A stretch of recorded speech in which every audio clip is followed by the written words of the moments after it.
What's up, guys? This is Mila from C.O.C. Network, and I'm going to be going over the title race in terms of just City and our last game against Nottingham, where we tied 2-2.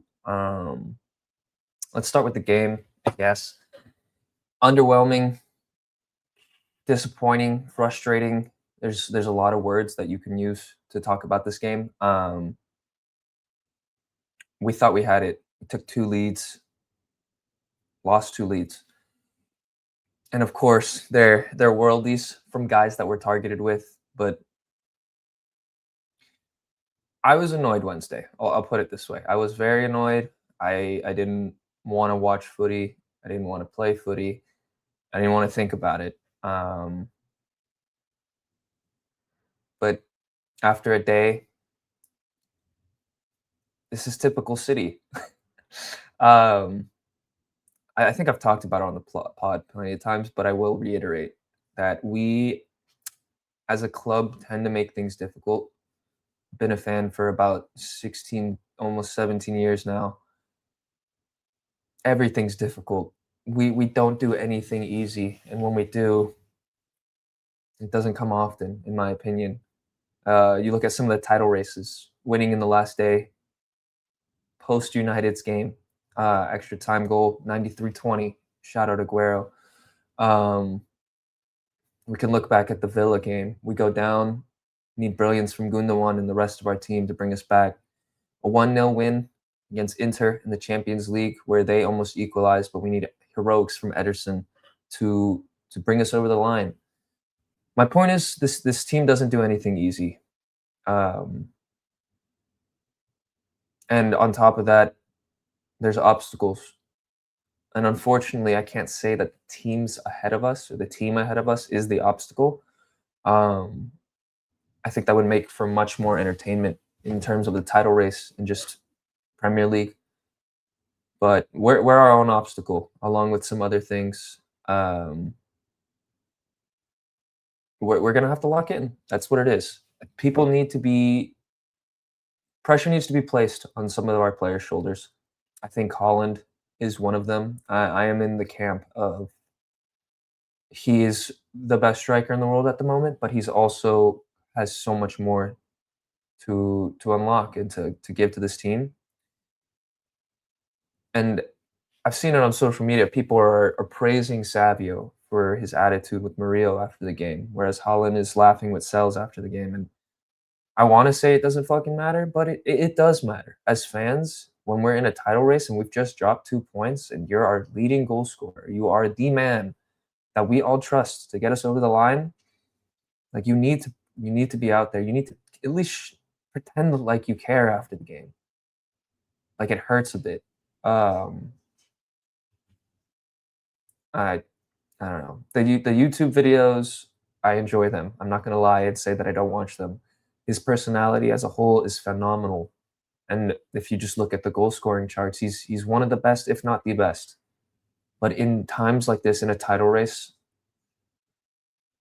I'm used to an Aguero. I'm used to a guy that's gonna fucking put his head down and scored back-to-back hat tricks against the top teams in the league and put them to bed, put fear into their fucking hearts.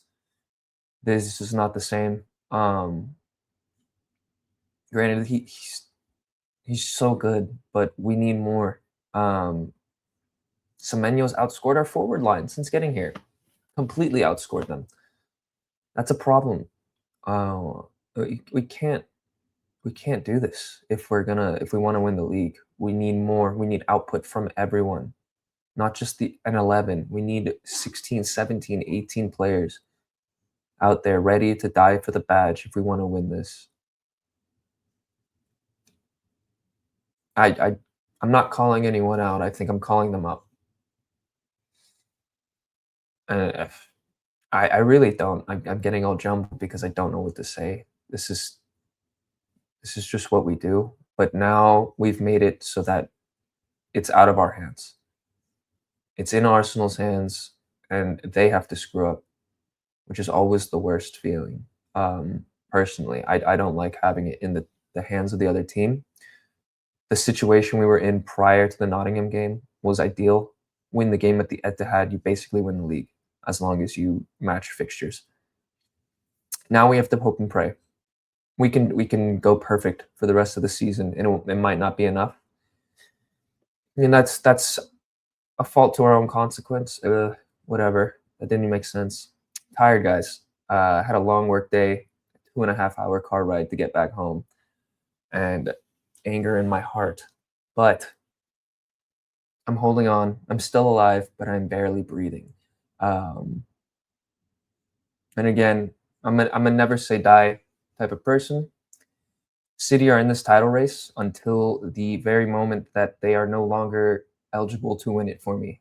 I said it last year when Liverpool ran away with the title and we weren't even second, and I'll say it this year when we are slowly slipping away. But on the other hand, I don't think Arsenal have been convincing. And so I don't have to hear it from Arsenal fans later. You guys don't need to be convincing. You need to win games and get over the line. But how long can you do that for? And I think City's a perfect example. We've been playing good footy. We've been going up in games, but we cannot just see out games. We cannot just wait for them to roll over. We have to go kill them dead, and we have to go show attacking prowess, and we have to be able to put on a performance that honestly leaves the other team feeling hopeless, and we haven't been doing that lately. So if I'm pointing fingers, I'm blaming anyone. It's a squad thing as a whole. Dylan, Grant, and I talked about the defense recently. I think they've been phenomenal, and I think this season is somewhat of a back and forth between the offense and the defense, or at least the offensive and defensive players. One will go into form, then we'll be good to go. Then the defense will go out of form. Offense, they go opposite of each other, and it is pretty frustrating. Um, yeah, just a lot of frustration. I think I've said that plenty of times in this video. Yeah, Nico O'Reilly needs to be talked about again. I think we talk about him every video. He hasn't played in about a game and a half because of injury. We've won 1 out of 7 games that he has not played in. I think it speaks for itself. So, Nico O'Reilly, please come back healthy. Please come back soon. In terms of our other Nico, though, I think it's time. I think it's time we see him and Rodri play together. We called for it earlier in the season. I'm calling for it now. They're 2 of the top 10 progressive passers in the league. In a team with runners and guys that are willing to run for the through balls, I think we've adapted into a team that can play with Rodri and Nico and exploit teams with our pace and strength, rather than trying to play through teams or passing it around. I'm not saying we totally abandon that style of play, but you got to do what you got to do, and you got to adapt to the situation. I think against Nottingham, for example, we were back to last year, where it was at times side to side on the box. And it's not like they weren't taking it to us. We had plenty of opportunity to try and either counter or work something else out. We didn't do it.